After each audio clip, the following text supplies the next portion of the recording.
want to close this remarkable day of discussion, we turn to a theme that is perhaps the most energizing of them all.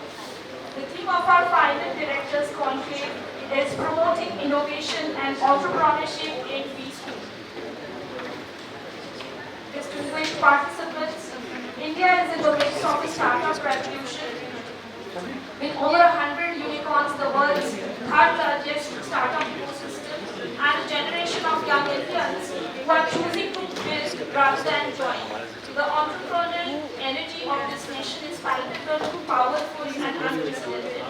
And yet the question lingers, what role are our businesses playing in this story?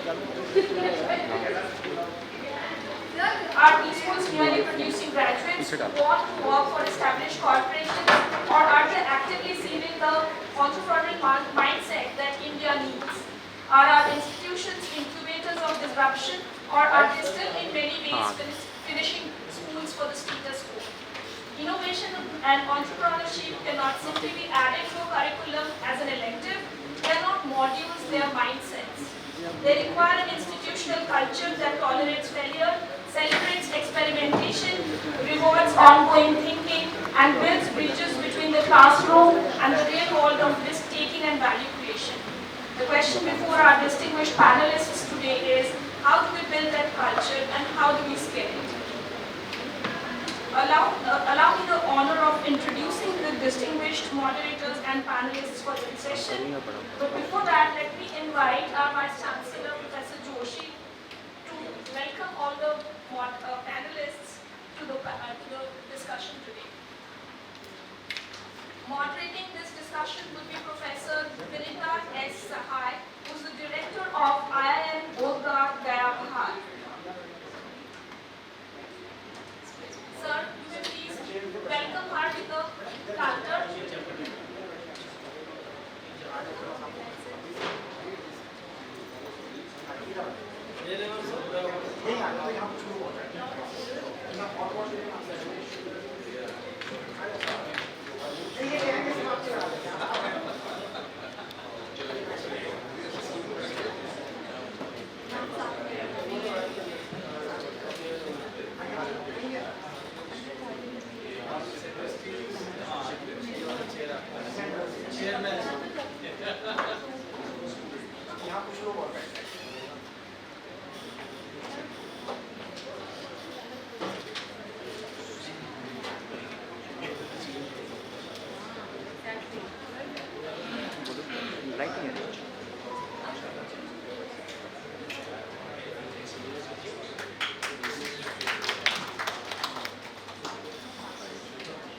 Our first panelist, Professor Dr. Shailendra Singh, is a professor at 𝐁-𝐒𝐜𝐴 University and the former director of IIFT. We warmly request you, sir, to this discussion. Our second panelist, Professor Mayank, Dhaundiyal, is a professor and dean at Global Business School, Sonipat, part of the OP Jindal Global University. We warmly welcome you, sir, to this panel.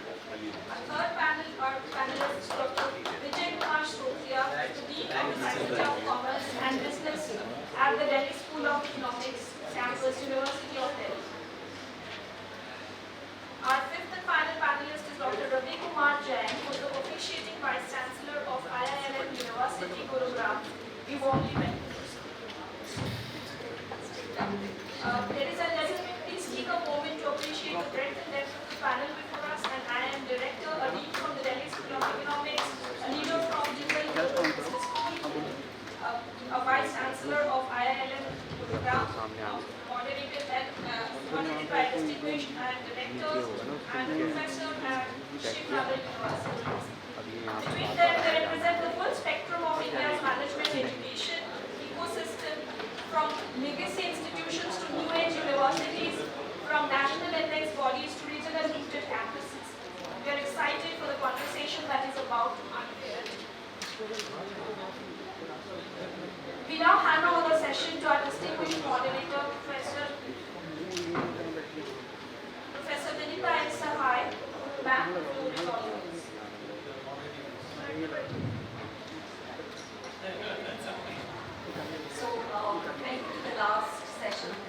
I know everybody is pretty tired.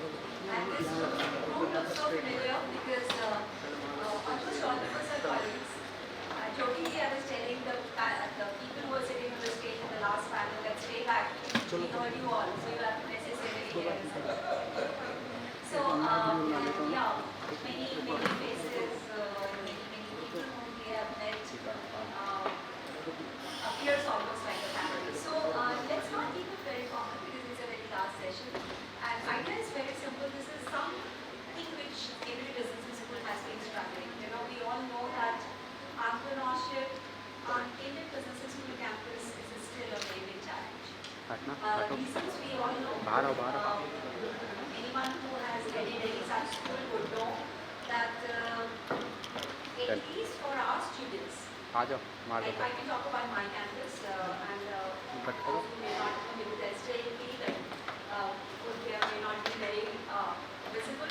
I come from IIFT, which currently I very proudly I say that it is the largest IIM in the country in terms of things which matter the most, which is the students, and we only do full-time long-duration programs, so students necessarily stay on campus and they live and breathe there. So having said that and staying with Gen Zs, Gen Alphas, millennials, all kinds of generations, and very up close and personal, we understand what motivates them. So currently the ones who come after clearing the CAT, no matter which institution they join, it's very high on agenda that they are to be replaced. Multiple reasons. We can keep on saying that it is education loan which they take.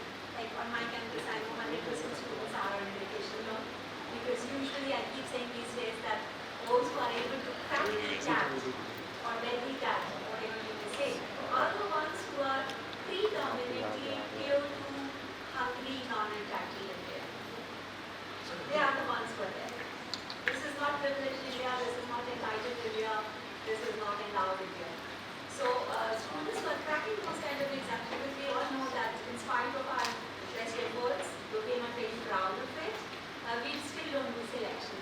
We all know that roughly about 3.5 lakh people write CAT exam,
chocolate.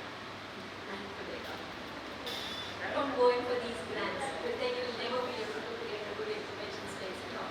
So with these kind of paradoxical thoughts, though we assume that government is supplying so much, and let me tell you, even as a young campus, I told my team what's to ensure, because there's so much of focus we need in this so-called startup and incubation spaces. You really don't know what's true and what's false. So these kind of challenges, how do we make it happen on campus? Is there elimination? Though we are trying to do it, but anyone from the audience is into interject, suggest, because the idea is that once we get up from this room, we should have some takeaway in terms of, yeah, it's difficult as of now in a system, but how can we really make it happen? But believe me, I'll again share one more anecdote from the morning. I won't name the company because it's not a major opportunity, but they were saying, Vinita, we are like, I remember when I was a marketing professor from Blog Pattern, we always used to say that focus only on the need. People would know that how as marketing professors we talk about it. Because if you focus on products, you go extinct. We have seen it happening with Kodak, we have seen it happening with Dhaundiyal and Xerox and so on. So वो company के उस बंदे ने बोला कि विनीता हम mobile में हम चलते हैं, बस हमें ये याद रखना है। तो हम कहीं भी चलेंगे, हम आकाश में चलेंगे तो ड्रोन में जाएंगे, ट्रेन में चलेंगे। So he was saying that we are very clear that we provide things with wings, but we can also go under the solar park, cleaning the weeds, which is a major problem of a solar park. We will also go, because drones are spraying, but we will also go under the herbs and shrubs because drone is spraying from top, but there are insects in the place as well. And he was saying that we have this capability, but I am looking for startups on campus who will give us a use case. मैं गाड़ी दूंगा और उसको चलाना कहाँ ये तुम्हारा campus बताया. I was so touched. I said, yeah, this is such a solid way to look at it. That if we can have more of industry student collaboration on campus, when industry tells us, yeah, there is a solution, now you tell me where all it can be used. We've seen it happening in growth, we've seen it happening in so many scenarios. So yes, we all understand that the change in the culture, the change in the mindset, facilitating spaces, incubation centers, all of industry, academia collaboration, more professors and lecturers on campus, all these are needed, but how do we really make it happen as a question mark? So let me see if I can get some answers from these fellow learned colleagues that I have. So I go from one corner, Shailendra, you have been at the helm of the affairs and with such a varied and such a rich background. So how would you suggest that on campuses we can bring innovation and entrepreneurship?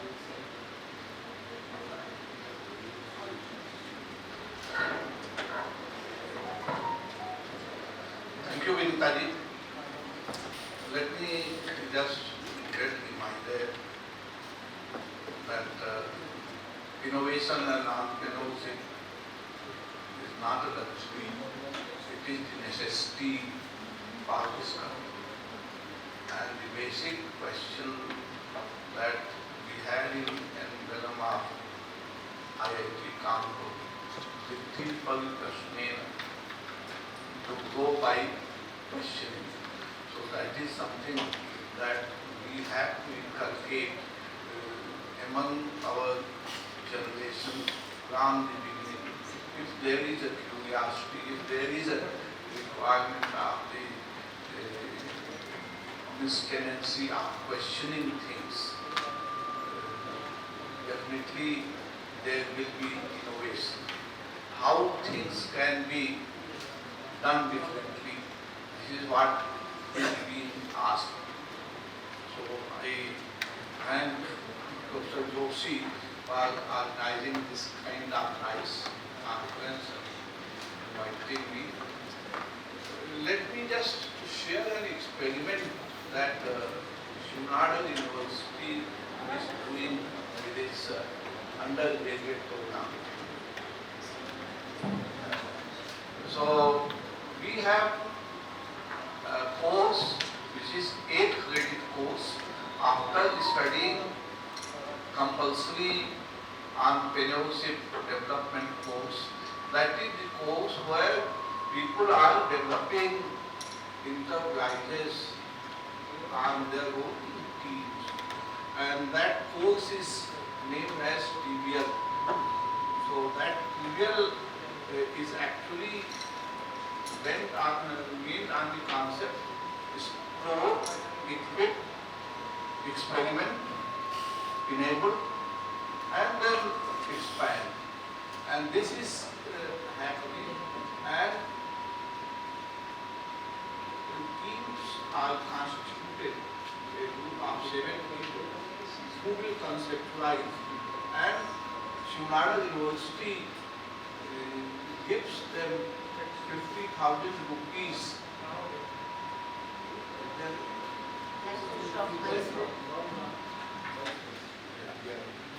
So 50,000 rupees to experiment with the idea and prototype and try to go to the customers and try to check whether this is acceptable in the market or not. So this is how it is done. And then entire 2-year further, because it's a second year course, 2 years further, which is a 4-year BMS program in which it is done, and then they are invited to various CIIs and other forums where they are presenting the idea, and if some good funder are available, that gives them credit or gives them, but it is hands-on real life activities, not just bookish concept that you read and it is that and you do that. And in 3 years time, 22nd we had started. It is 25 we have graduated. Some close to 50 projects have already been incubated, and hopefully as years grow, things will happen. And we have Atal Innovation Center there, where mentors come and try to explore and try to get whether that idea can be scaled up or it can be just an idea for a technical purpose. And out of say 300 students make this kind of experiment in say divided by 7, some 150 groups. Those 50 are there which can be sustained. This is happening, and I invite students who want to actually observe this process when there is a evaluation of those projects where external evaluators come and who are trying to evaluate whether this project is sustainable or not. They also give feedback what more modifications can be done, then it will be more sustainable. So that kind of experiences are happening, and we start what is necessity is the mother of invention. Our country cannot give employment to people the way our population is growing. So there it is the entrepreneurial orientation and entrepreneurial mindset that I have to do something different and see what is entrepreneurial mindset. Very simple. People say, is there constraint? People say, is there a opportunity? Even in marketing. So on that, maybe Professor Shailendra, I'll stop you because you used a very nice word, entrepreneurial mindset. Now my question goes to Mayank because he comes from a business school wherein a very large percentage of students who are coming in possibly comes from family business background. So is it inherited? Do they have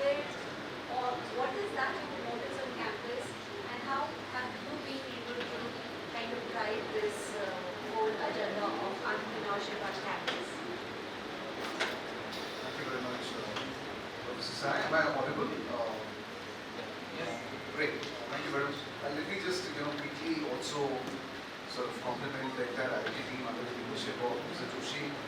One thing I've noticed is that he's attending each and every session and he's there this last session as well. So, my sincere compliments. I don't see that the head of the institution attending each and every session. So, my sincere compliments there.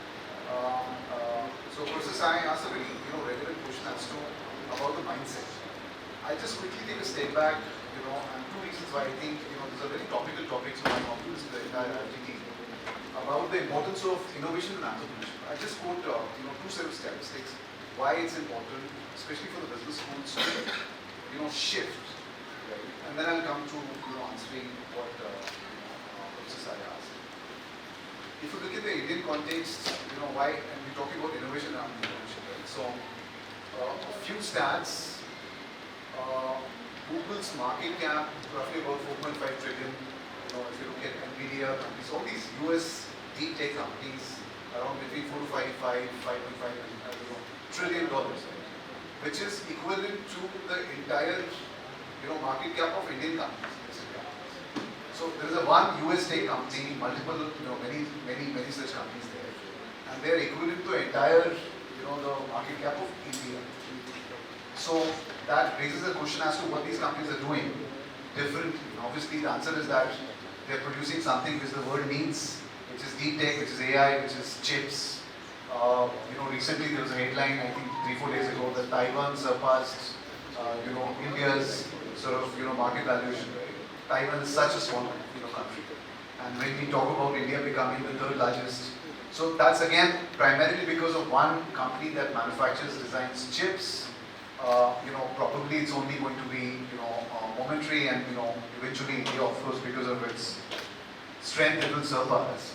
But the idea is that raises the question and importance of deep tech, innovation, producing something that the world needs. So that's very important.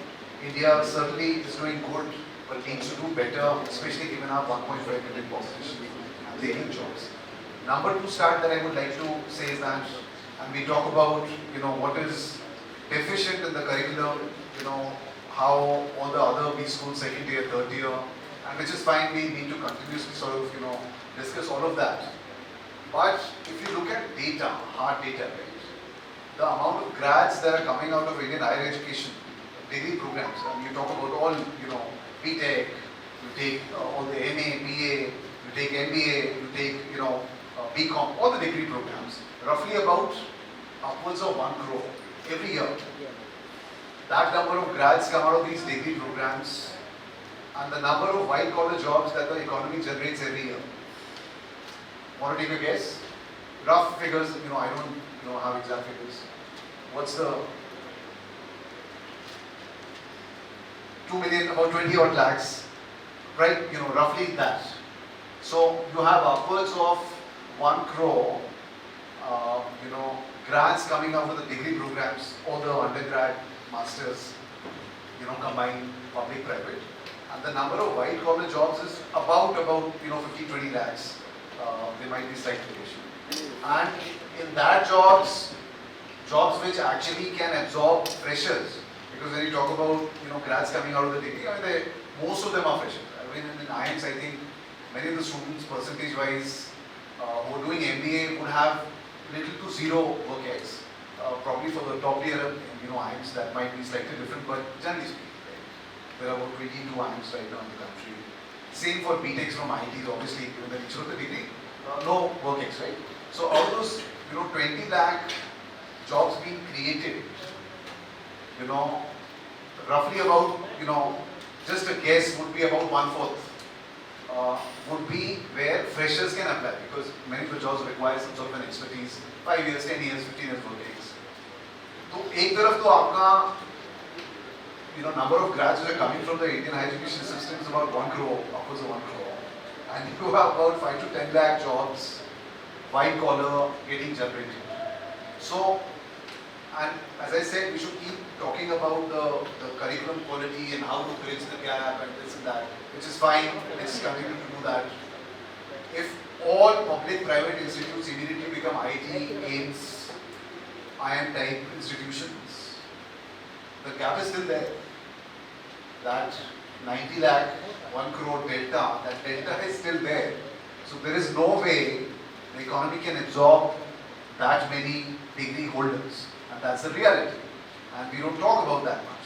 So even if suddenly every institution, public, private, becomes ISB, IIM Ahmedabad, IIT Bombay, IIT Delhi type institution, great faculty, great infra, that data is still there. So the point of the matter, the government can do so much. Government is doing its bit, but the point of the matter is that collectively we need to think about it. And the point is that we need entrepreneurs to create Google, Nvidia type companies that not only make the country stronger, but also create jobs. Right? So 2 data points I said, why innovation, deep tech is so important. One, of course, this delta that I talked about. Secondly, the fact that even small companies, countries like Taiwan have surpassed India's market cap. So Blinkit 10-minute delivery is all fine. I go to US, I was in a MIT, sort of a, session, and they couldn't believe that, you can order a hair dryer in 10 minutes. I said, this is absolutely, this is like very normal, right? This is no problem at all. 10 minutes, and now the government has pasted, so they don't, but most of the locations they deliver 10 minutes, right? So, but they couldn't believe it.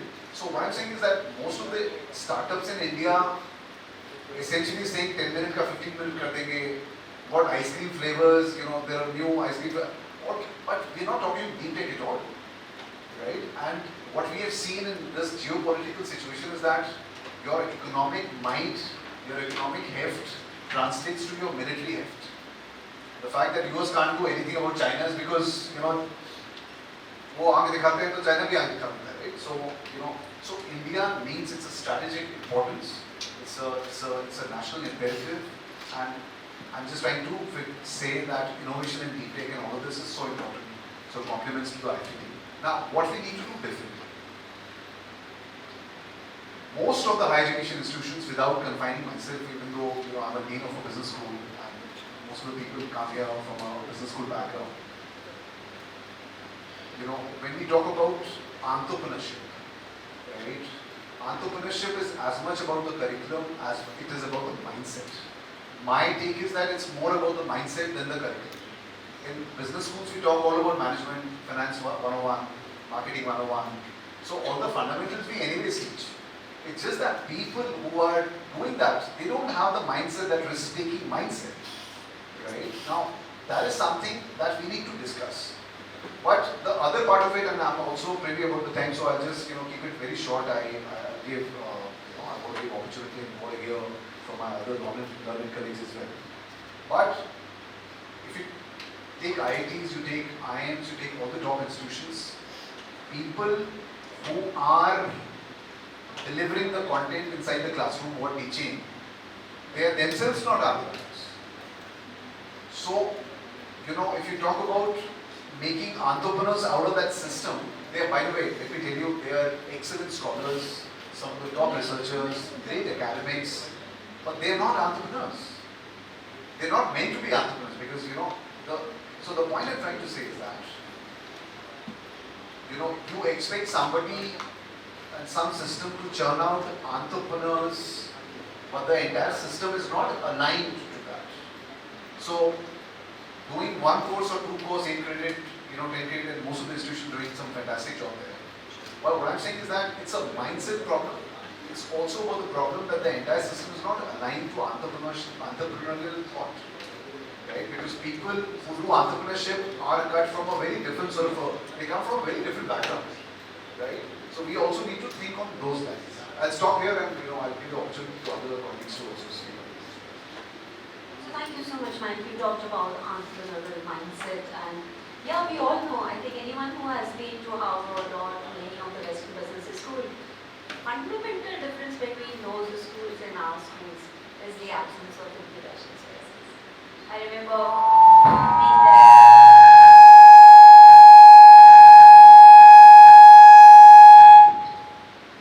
Yeah, so even in my last visit during 2018-19, as big as the academic block, equally big is the incubation block. So how could we not do it? So over to you, Ravi, that how can we have more of such facilities, ecosystems on our campus? I think I will build on what Professor Shailendra and Mayank shared. First of all, thank you so much for being so patient. 6 o'clock, death overs batting is very painful. But I'm thankful that you're all there, and this room makes you feel better than the big hall. And yes sir, Joshi ji आपका जोश का कमाल हम देख रहे हैं पूरे दिन से in every session. So thank you so much sir for inspiring us. And we are learning how to be patient and how do you steer from the front and lead from the front and motivate your team. Thank you so much for making me part of this conference. 1956, a story that started by treacherous 8 in California. Land was abundant, no factories, no ecosystem. 7-8 folks who were not happy with their boss came out and they started this journey of semiconductors and then ICs, and then the rest is history, where it turned into a barren land or a vast landmass into a Silicon Valley, which we all celebrated. Most of the world-changing technologies come out of that place. This is a single most impactful example that world has seen, where few people with innovative approach and the risk-taking appetite can not just create a company but an entire ecosystem for decades to come. As Vinita ji suggested, India has lost many waves. We lost because we were watching the waves, but we were not prepared to ride on them, to surf on them or take a deep dive. Last 40-50 years of the way our education system has evolved, we keep criticizing. It's very fashionable to criticize, but I see a positive side of it. We have built step by step, decade on decade, and today we are talking about our talent pool that we generate brings in tech fluency, culture fluency, and global perspective. The problem with us is the numbers are so humongous. We always look at 98% failed, but we are not celebrating the 2% who succeeded. This 2% never existed few decades ago. I am also reminded of a statement made by Michael Porter a decade and a half ago almost, 2010, some interview. Somebody asked this whole century of formalizing management education. There was no management education earlier. It was all trade and economics and all. So where do we go from here? What is the future of management or management as a discipline? He said management would be a new avatar where the ability to weave business models around social challenges. That would be the new avatar of management education, management practice. Here we are talking about entrepreneurship. Here we are talking about innovation. In a country like India, especially when students come for management education, short 2 years, essentially it is 1.5 years, promoting entrepreneurship in them would be futile because that duration is not sufficient to experiment, immerse, and come up with some path-breaking solutions. Long duration programs like BTech or BBA or integrated programs where a student has 3 to 5 years journey with the institution, we can hope to create some promising entrepreneurs with not only entrepreneurial mindset but also entrepreneurship in action. We always treat entrepreneurship more as a syllabus ki X number of hours of intervention, but it is more of a mindset, as Mayank suggested, and we all acknowledge it's not new.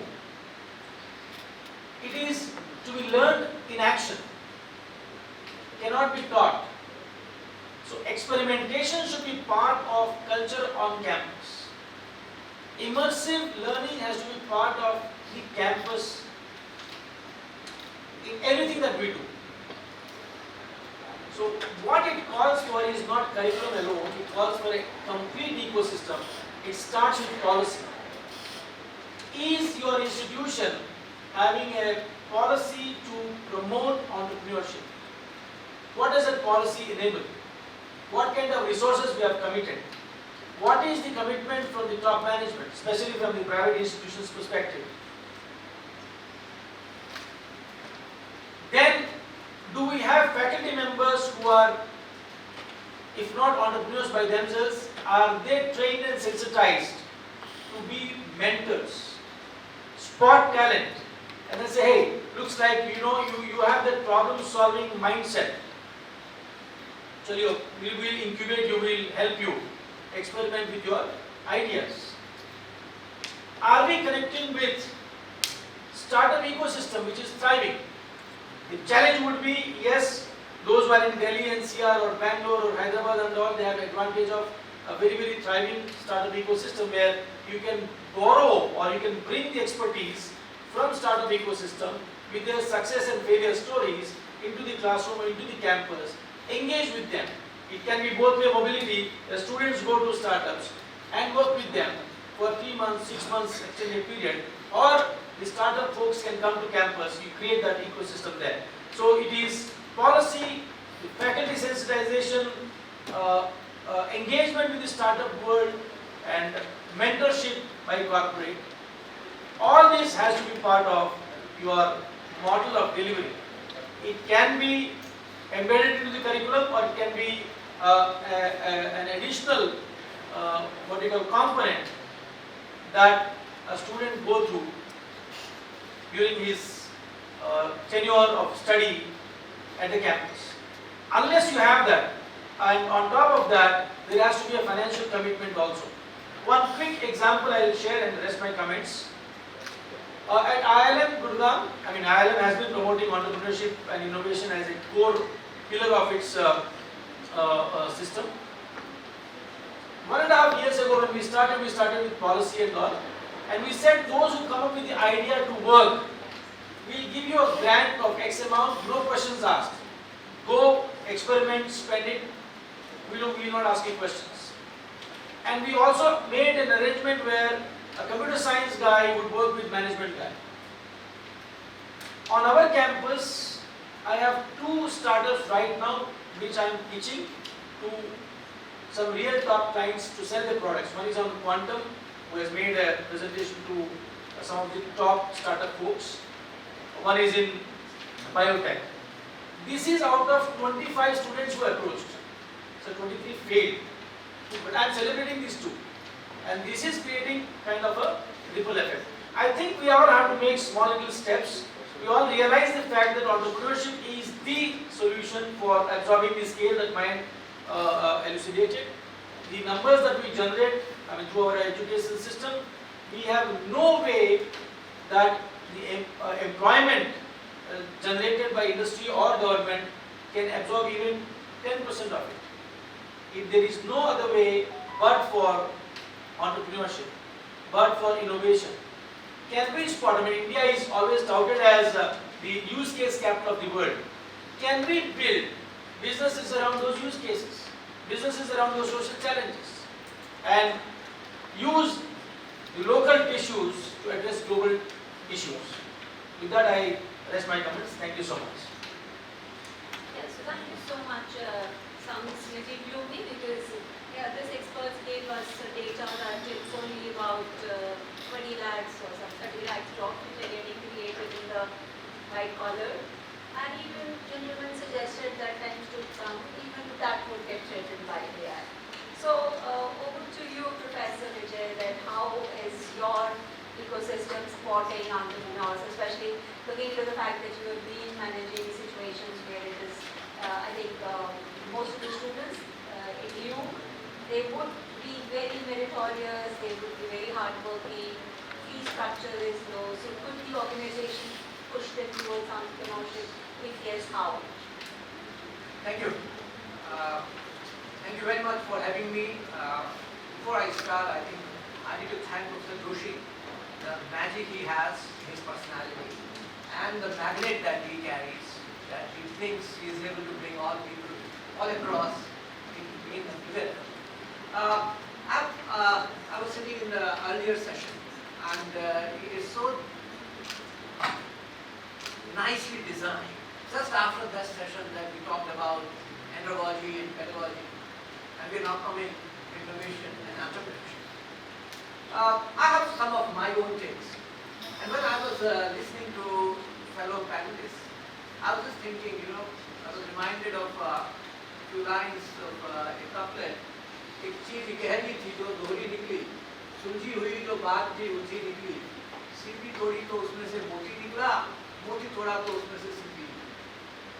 We are talking about the size of our country, the huge size, the way undergrad education is being imparted, and how business education was designed in our country.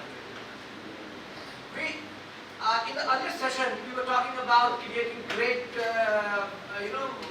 leaders, business leaders, which business schools created, and all across the world you find people who have studied in India, came out of great business schools, and they are serving great companies. I think now the time has come when we need to relook at the whole model of business schools. And that model, and I'll come to the question that Vinita asked about how the university and what the university is doing about. That model is, you are giving 2 years degree, but then in 2 years, what kind of flexibility you are allowing to them, whether they can drop out in 6 months and then come back, or 1 year they can take a break and then come back. A person who is entering a business school is entering for the placement. They should get a good placement. They're not entering business school as of now that they want to be great entrepreneurs, or they lack entrepreneurship skill, and that's why they are going to learn entrepreneurship skills in business schools. I have my own reservations on this thinking, that really can business schools create entrepreneurs? As my fellow panelists were talking about, when we're talking about mindset, if they are youngsters, you read that book by 𝐂𝐲𝐫, where she talks about a rigid mindset, the fixed mindset, and the growth mindset. We need to move to growth mindset. And when we talk about growth mindset within business schools, here we are talking about entrepreneurial mindset. I'll tell you something which we did some research on. In 2016, we had the Startup Action Plan. 2018, we conducted a survey of entrepreneurs in the country. Around 890 entrepreneurs agreed to respond to our survey. And what we found, it was not really their entrepreneurial success that was determining whether they were going to continue with that kind of entrepreneurship. What was more important for them was that how they are enjoying that, what they are doing. So for them, entrepreneurial success was not financial return. It was basically what they were doing, whether they were really able to raise right questions so that they were trying to find good answers. So the problem of today is that we need to inculcate those things in our students where we are able to develop them to have right questions, and so that you can solve those problems. So in our research we found out that hope and resilience were two of the great capitals that were determining whether they are going to stay with the kind of venture that they were continuing, or they will switch over, they will go back to what they were doing earlier, they will continue their studies and go into the field. So that is what we had our first-hand experience of doing some kind of academic research. Now coming to the question that was put to me about Delhi University. Yes, Delhi University is a huge university. Delhi University also has incubation center. Delhi University has started experimenting with giving a drop in a semester. If a student wants, take a drop. If you are doing some venture somewhere, you can come back and complete your studies. Like DTU has done DTU and been doing it before. Now I think business schools also need to remodel themselves into that domain. I'm not too sure whether it is really they are doing or not doing, but I think if we move into that, I thought are important. Some of the key pointers, and those pointers are, rather than finding solutions, you need to find questions, okay, the problems. So identifying problems is a greater challenge of today. And I think as a business school or as teachers, as students, that's more challenging today. Second is, means instead of creating employees to the world, I think fellow panelists were also talking about that. Instead of focusing on creating employees for the world, we need to create entrepreneurs. And maybe boost to some sense, some energy in that domain. Instead of depending on the institutions, we need to empower the individuals. Read,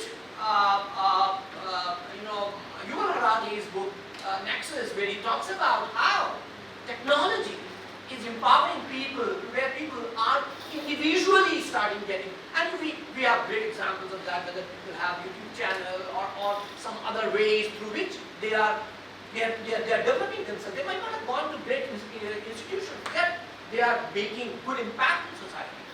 Some of the ladies from the rural areas, they are making great impact. And that is how I think technology has played a role, and that is where, if at all that can intervene, it will be great. Then we need to have a lot of flexibility in the courses, and that flexibility can drive students to experiment and then take up entrepreneurship as a career. Instead of managing business, we need to have challenges of creating business. And that is where I would rest, and maybe I will welcome towards the end if there are some questions. Thank you very much for giving me this opportunity. So if I heard you correctly, you talked about, the last part was very relevant, that flexibility. Many times we keep telling our students that midterm, assignment, quizzes, where is the time? And even if we have ideas, attendance norms, grade, flexibility, all that is too rigid in our systems. Though any academic administrator would really cringe, because the moment you loosen it up, there's always a tendency for misuse. But then yes, if I remember correctly, Prince Pilani is a classic example where they have done a lot of flexibility, and we all understand that perhaps that is one institution which has very high percentage of successful entrepreneurship happening on campus. So, it's a chicken and egg that we make it flexible and then it will happen, or whatever. Yeah, so point is, but if you really listen to all of them, there's some concept which is mindset, risk-taking ability, resilience, all that we're talking. It's like food for thought is needed, that how do we inculcate? Like I come from Bihar, presently, that because there are no opportunities around, the clinginess towards सरकारी नौकरी, मैं तो मजाक भी करती हूँ, एक और चीज़ जिसके लिए लोग अपनी ज़मीन में किडनी भी बेच देते हैं, वो है सरकारी नौकरी. And the first one, of course, continues to remain UPSC, at least in that part of the world. But yes, because their opportunities are so far and few. From the generation where we grew up, the opportunities were very far and few. Because for sure I understand that when I see especially my parents' generation, Britishers for sure left us in very dire straits. The survival was a question. So risk-taking was never the part of the agenda of that generation. And I keep telling everyone, the music, literature, everything is a reflection of that. So that is the time when most of the movies, most of the actors, most of the actresses were so hopeless. Like if I ask this Gen Z, Alphas and Gen Zs, go and watch Mother India, they cannot even survive 10 minutes of it. Tragedy queen कहते थे हम type की heroines को, because hopelessness चारों तरफ था. And then came a stage where our parents came in, and then comes our generation, and then comes the next generation. For sure the next generation is much more, I would say, fearless, much more high on risk-taking. But why is that it is not translating into entrepreneurial spirit? The environment is not so constrained now. Why is that people are not taking that leap of faith? Why is that fear for failure is still so deep-rooted on campuses? As he might rightly said, that we continue to talk about 98% failure. Why don't talk about 2% success. Why don't we talk that yesterday, okay, yeah, this year there is a dip, but last year they were under unicorns. So, what can we do as leaders to make it little more, that mindset change? You being an HR professor, you would have a more deep insight on that. Thank you, Sahay. Let me just say, emotional intelligence, whatever has been flexibility, mindset, and resilience, all this put together has been classified as emotional intelligence. And how emotional intelligence can be learned and enhanced, there is a practical tip for that. We learn by practice and feedback. So this is the experiment that we have to do of indulging in new activities and then learn, and that's where coaches, mentors also help people to develop if the initial practices do not work. So Daniel Goleman actually had come to India. I was also part of that conference, and he said, my lectures, if you attend, it will not make you emotionally intelligent. But whatever you do, if you practice, get feedback, 𝐂𝐫𝐫𝐬𝐿, 𝐂𝐫𝐬𝐿, 𝐂𝐫𝐬𝐿, and based on that, make improvement. That will help you. So this is very simple. Or would you give some practical suggestions how to make our campuses more? I think, one of the things that I would like to point out here is that not every student wants to be an entrepreneur and not every student has to be an entrepreneur. Right? So it's not like everybody will start becoming an entrepreneur. That's absolutely fine. Right? So as I said, as far as I'm concerned, I think it's a very mindset thing. And you need to be able to be comfortable living like that, which means a lot of hustle, which means there are no 9 to 5 job lines, right? Which means that you need to be 24/7 available and all of that. Not everybody wants to be there, and that's perfectly fine. But people who are so aligned, I think, for us to be able to make the next Googles and NVIDIAs and Meta and Alphabet, which is Google's parent, and all of these fantastic companies are now increasingly Chinese companies. I think, the solution is not unidimensional. I think part of it is public policy, part of it, of course, is taxation, part of it, of course, lies in higher education. So there are multiple angles to it in order to make sure that students or Indians who are so interested, and Indians are very entrepreneurial. The entire Bania community, and we have, in every region there are business communities who are so, so sharp in their business acumen. So it's not about talent, and Indians do fantastically well. The entire Silicon Valley, as somebody was saying, I think in the earlier session also, is headed by an Indian. So obviously, we can do it. We also can do large-scale projects. So the entire Aadhaar system, it's such a fantastic success, driven by the government. There have been many such, successes at a very frugal sort of imagination, and at such a vast level, which is India. Right? So we obviously can do it, but I think the solution is partly public policy, partly taxation, partly higher education. So that we identify students who are interested, give them an ecosystem where they can flourish, where they don't sort of, where failure is celebrated rather than, something that people fear about. Right? So that cultural change, if you're talking about Sarkari Naukri, I think this entire idea about if fail, अगर मैं fail हो गया तो पता नहीं क्या हो जाएगा, right? So I think that imagination needs to go. I think because generally speaking, that government job is a way to have stability in life, and there were multiple factors. The India of 1947 and India of 2026 is a very different sort of situations here. We have what it takes, to claim our rightful place. I think government has drawn some fantastic initiatives, but everything, as I said, cannot be done by the government. I mean, government, I think a lot of the things, when I said AI, deep tech, what is stopping our corporates to invest heavily, why don't we have our own Elon Musk? You know, Elon Musk has so much money, he doesn't need to do anything. I think his 7, you know, like we say in India, सात पुश्ते बैठ के खाएंगे. Even if he stops working right now, you know, 7 generations will live like, you know, kings and queens. But he's still wanting to go to Mars. He's still, you know, launched something like, you know, Starlink, which is such a fascinating project of, you know, providing internet through satellites. So we need people like that in India who are not immune to taking risks.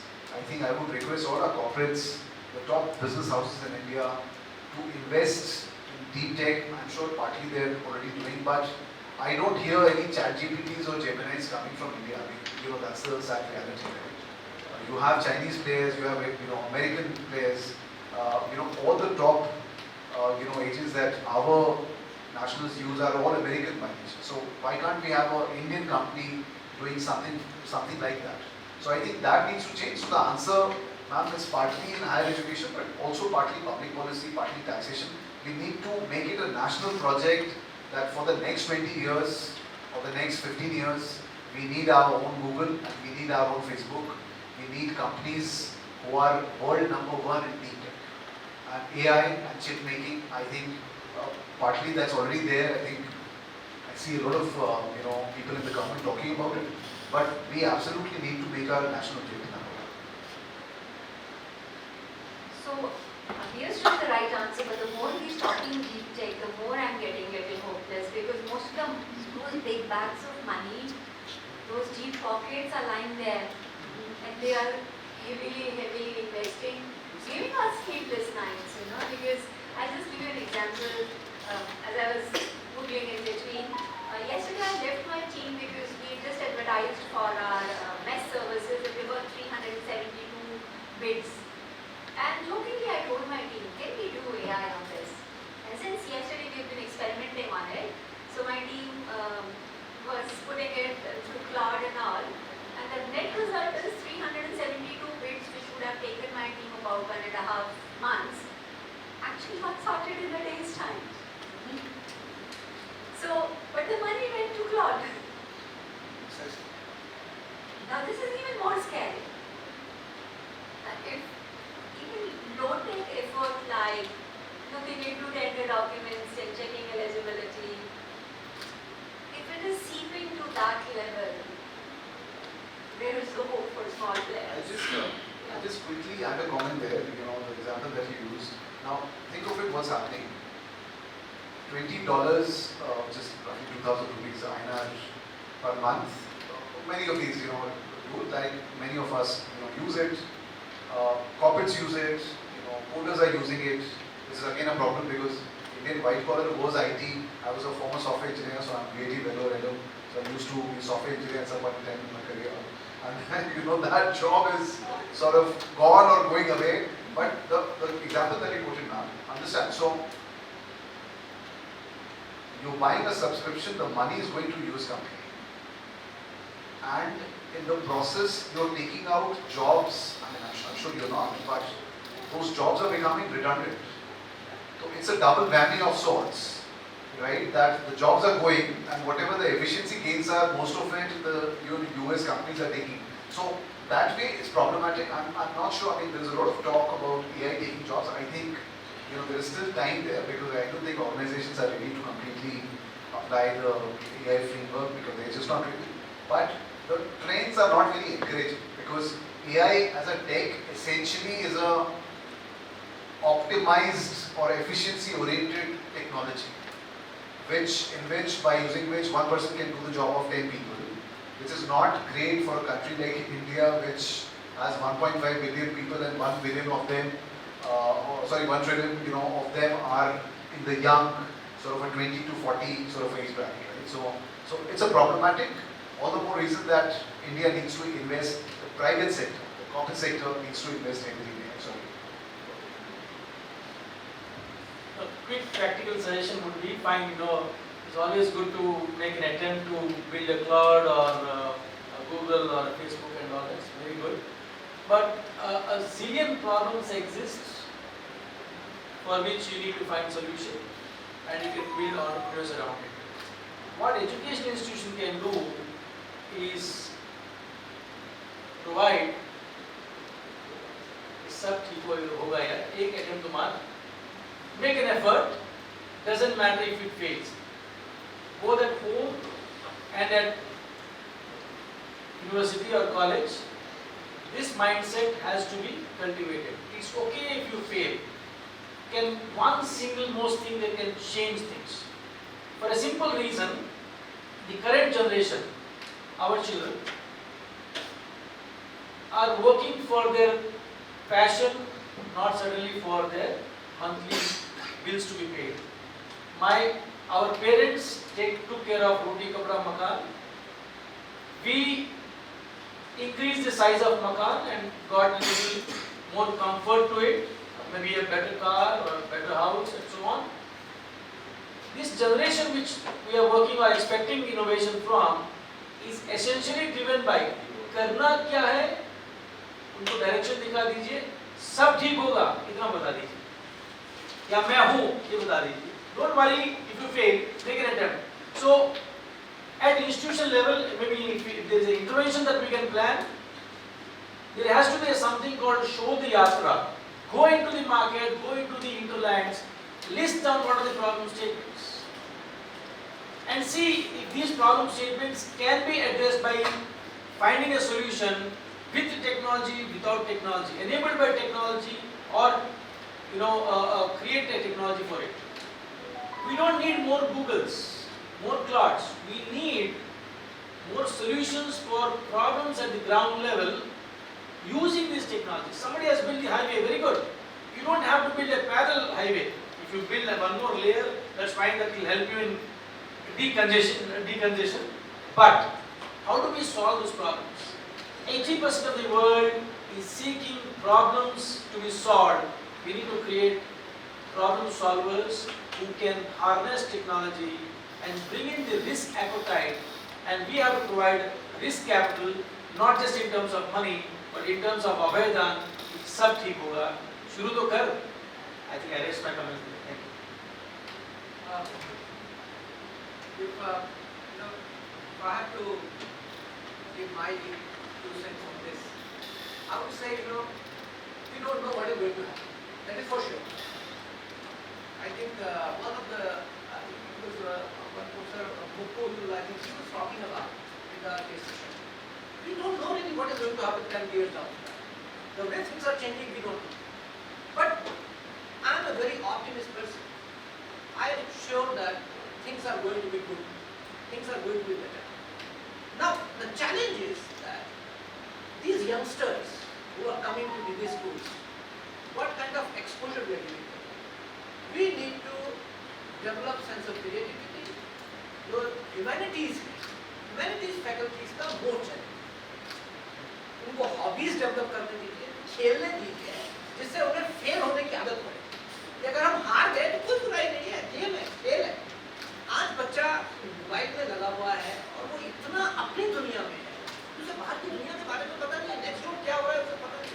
So can we really have that kind of ecosystem within the schools of this kind or anywhere where we can have exposure to different fields of studies through storytelling or through engaging with them and sharing, so that we are able to build that attitude in our youngsters, which can, these Gen Z, they have a lot of promises. As Vinita was saying, they don't fear things. We used to calculate a lot, but now they don't fear. They want to take risk. I think we need to keep nurturing that in them. And if we are able to push it through, I'm sure things are going to be better in the future. Thank you very much. Great. Thank you so much, Vijay, for your closing comments. One, we can trust humans are capable of creating enough problems. They're quite capable. So, as long as we keep creating problems will need solutions, and solutions will need more thinkers, more creative people, more innovators, and more entrepreneurs. So that's one. So with that hope, let's all disperse. It has been a long day for, I think, especially for the host team. And on behalf of the entire panel, kudos to Rishiji and his entire team for having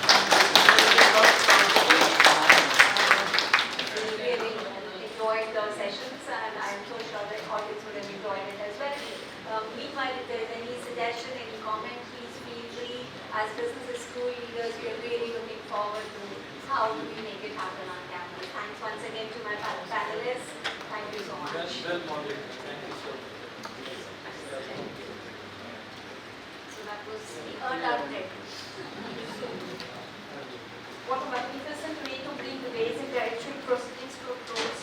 Innovation, entrepreneurship, risk, failure, resilience, scale, purpose, public policy. These are the words that have animated this full final conclave, and how fitting that they are also the words that animate India's most exciting economic story today. Our panelists not just speak about promoting entrepreneurship, they model it through candid reflections, through bold ideas, and through willingness to question the very assumption that have long governed management education in this country. Our deepest gratitude to our outstanding moderator, Professor Dr. Vinita Sahay, for guiding this session with such intellectual vitality and purpose, and our most heartfelt thanks to our distinguished panelists for the generosity of their time, the depth of their thought, and the warmth of their engagement with this audience today. May I now invite Professor Joshi to felicitate our panelists with a memento.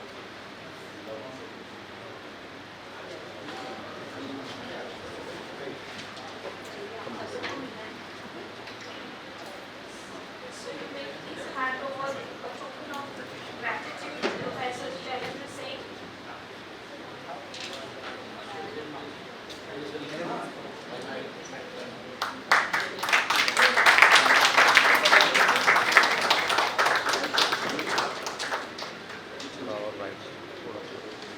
Professor Vinita Sahay.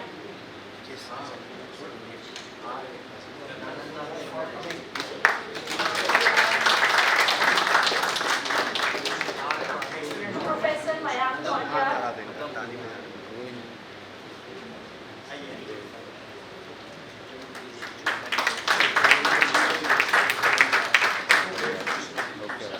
To Dr. Ravi Kumar Jain.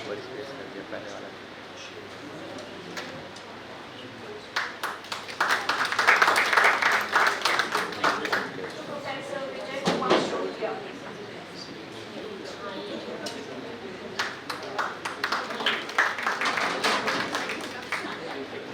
You can quickly come for a quick picture.